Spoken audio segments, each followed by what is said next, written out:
Welcome, stranger. Name's Halleck, and it's a pleasure meeting you. I run this little shop. Got enough supplies here to keep you alive and fighting. Rage, at its core, is a first-person shooter. These other elements like racing and vehicle combat, they're additive to the experience. But it's important not to get confused by really what we do. We're id, we make first-person games. You know, when you pick up the shotgun and you shoot a bad guy, you know what to expect.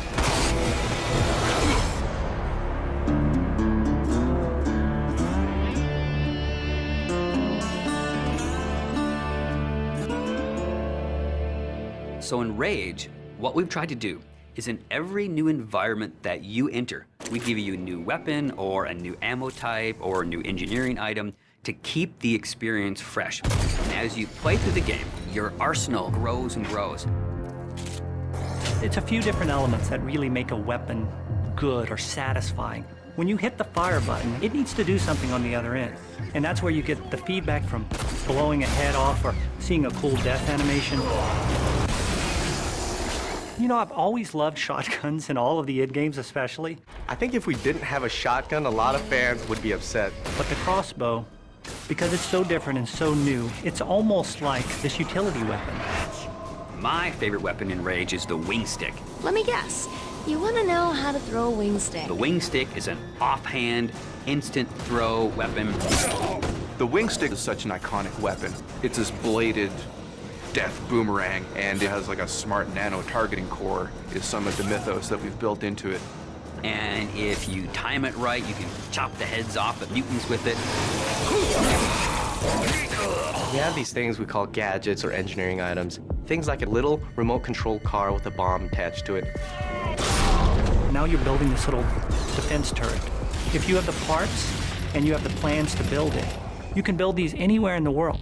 So now you're running around, you're firing, and instead of just tossing a grenade or just throwing the wing stick, you're tossing down a little defense turret. And we have other more complex engineering items as you progress through the game, things like sentry bots that are automated robots that shoot all your enemies for you. If you utilize some of the other gadgetry items, you can make it a thinking man's game. But it doesn't stray too far from our core mechanics. It's one button.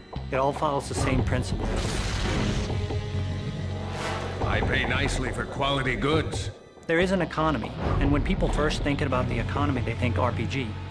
But the economy is really your tool to manipulate how you want to play the game. It really is this player choice mechanic.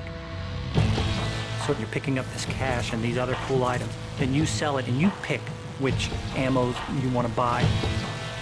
When you get these new things, you'll want to try it out. And when you do, you learn how that impacts you as the player and how you want to approach a situation. But at every step of the way, we never want the inventory to get in the way. It's there for a reason, it always has a purpose, but we still want to stay true to that kind of action.